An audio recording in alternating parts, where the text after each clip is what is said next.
Hello दोस्तों। Class 12th English exam की तैयारी में लगे हैं तो बिल्कुल सही जगह पर हैं। चलिए मिलकर एक ऐसी स्ट्रैटेजी बनाते हैं जिससे एग्जाम में स्कोर करना आसान हो जाए।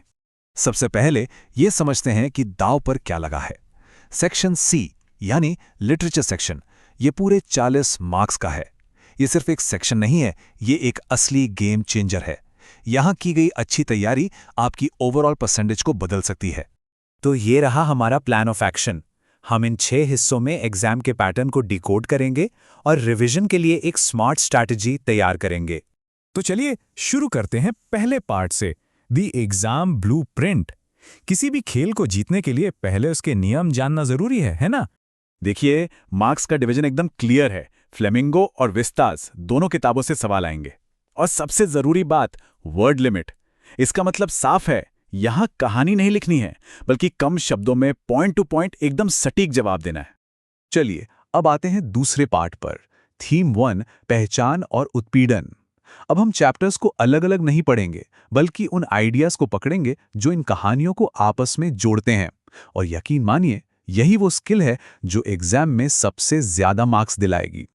ये तो एग्जाम का एक क्लासिक क्वेश्चन है। द लास्ट लेसन और लॉस्ट स्प्रिंग, दो बिल्कुल अलग दुनिया की कहानियां, पर दोनों के दिल में एक ही दर्द है। जब किसी पर अत्याचार होता है तो उसकी पहचान कैसे छिन जाती है। द लास्ट लेसन में हमला सिर्फ जमीन पर नहीं है, वो है भाषा पर। और जब भाषा छीनी जाती है तो कल्चर की पहचान की जड़ें हिर जाती हैं। इसके लिए एक बहुत पावरफुल टर्म है, लिंग्विस्टिक शॉविनिज्म। मतलब ये सोचना कि मेरी भाषा ही सबसे अच्छी है। इस शब्द को अपने आंसर में जरूर यूज कीजिएगा। और एम हैमिल का ये कोट, वाव, ये इस पूरे चैप्टर का निचोड़ है। वो कहते हैं, गुलाम लोगों के लिए उनकी भाषा जेल की चाबी जैसी है।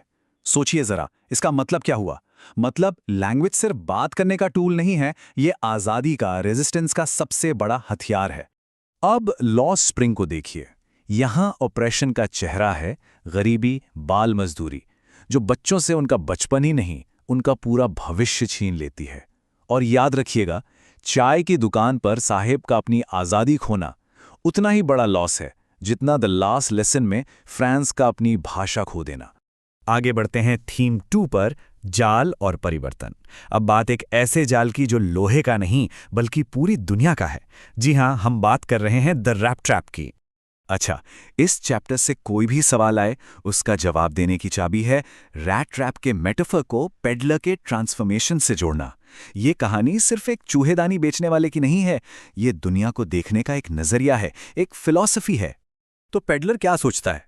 वो सोचता है कि ये पूरी दुनिया ही एक बड़ी सी चूहेदानी है, और इसमें जो अच्छी अच्छी चीजें हैं, पैसा, खुशी, ये सब बस चारे की तरह हैं। जैसे ही कोई ललचाता है, ट्रैप बंद हो जाता है। मजेदार बात यह है कि वो खुद को इससे बाहर समझता है, पर जैसे ही वो क्रॉफ्टर के पैसे चुराता है, बूम, वो खुद जाल में फंस जाता है।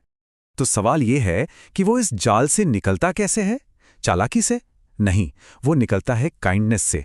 एडला विल्मैंसन की कंपैशन, उसकी दया, यही वो चाबी है जो उसे इस जाल से आज़ाद करती है। ये दिखाता है कि कोई भी इंसान इतना बुरा नहीं होता कि इसे सुधारा ना जा सके। हमारा तीसरा हाई यील्ड थीम है भय और लचीलापन, डर, एक ऐसा एहसास जिसे हम सबने कभी न कभी महसूस किया है। ये थीम इसी साइकोलॉजिकल जर्नी के बारे में है, डर के पैदा होने से लेकर उस पर जीत पाने तक। डीप वाटर पढ़कर लगता है कि ये सिर्फ तैरना सीखने की कहानी है, पर नहीं, ये किसी भी डर का सामना करने की कहानी है। ये हमें सिखाती है कि दृढ़ निश्चय और एक सिस्टमैटिक प्रोसेस से किसी भी बड़े से बड़े डर पर काबू पाया जा सकता है। अब आते हैं एक बहुत ही इंपॉर्टेंट पार्ट पर, क्रॉसओवर प्रश्नों में महारत। एग्जाम्स में आजकल ये ट्रेंड बहुत बढ़ गया है, जहां 2 अलग अलग चैप्टर्स के कैरेक्टर्स को कंपेयर करने के लिए कहा जाता है। देखते हैं इसे कैसे हैंडल करना है। एक तरफ है सोफी और दूसरी तरफ मुकेश। दोनों सपने देखते हैं, पर दोनों के सपनों में जमीन आसमान का फर्क है। सोफी के सपने क्या हैं? ख्याली पुलाव, अपनी बोरिंग रियलिटी से भागने का एक तरीका। जबकि मुकेश का सपना, वो सॉलिड है, ग्राउंडेड है। वो मोटर मैकेनिक बनकर गरीबी के विश्व साइकिल को तोड़ना चाहता है। और यहां एक और ब्रिलियंट कंपैरिजन है, डगलस और चार्ली दोनों ही लाइफ के प्रेशर को फेस करते हैं, पर कैसे? डगलस अपने डर का सामना करता है हेड ऑन, और चार्ली, वो भागता है, वो मॉडर्न वर्ल्ड की इनसिक्योरिटी, फियर, वॉर से भागकर एक इमेजिनरी थर्ड लेवल में शरण लेना चाहता है। एक कॉन्फ्रंटर है तो दूसरा एस्केपर। ठीक है, हमने थीम समझ लिए, कंपैरिजन सीख लिया, पर अब सबसे जरूरी बात, इन सबको एक हाई स्कोरिंग लॉन्ग आंसर में कैसे पिरोना है। चलिए फाइनल स्ट्रैटेजी देखते हैं। 5 मार्क के आंसर के लिए बस ये 3 स्टेप फॉर्मूला याद रखिए। पहला, एक दमदार इंट्रोडक्शन। दूसरा, बॉडी, जिसमें टेक्स्ट से कम 2-3 एग्जाम्पल्स देकर अपनी बात को प्रूव करें। और तीसरा, एक छोटा सा कंक्लूजन जो आपके आर्ग्यूमेंट को समराइज करे। बस सिंपल। याद रखिए, क्वालिटी हमेशा क्वांटिटी से ज़्यादा ज़रूरी है। और हाँ, ये फाइनल टिप्स मत भूलिएगा। वर्ड लिमिट में रहना है, क्वेश्चन के कीवर्ड्स को अपने आंसर में यूज़ करना है, हर पॉइंट के लिए टेक्स्ट से एविडेंस देना है, और सबसे ज़रूरी, स्टोरी मत सुनाइए, स्टोरी को एनालाइज कीजिए। एग्जामिनर को यह देखना है कि आपने चैप्टर को कितना डीपली समझाया है। तो आखिर में, ये सब सिर्फ एग्जाम के लिए नहीं है। ज़रा सोचिए, इन किरदारों का स्ट्रगल हमें आज की दुनिया के बारे में क्या सिखाता है?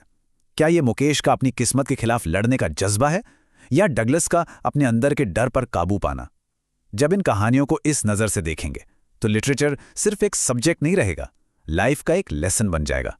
All the best.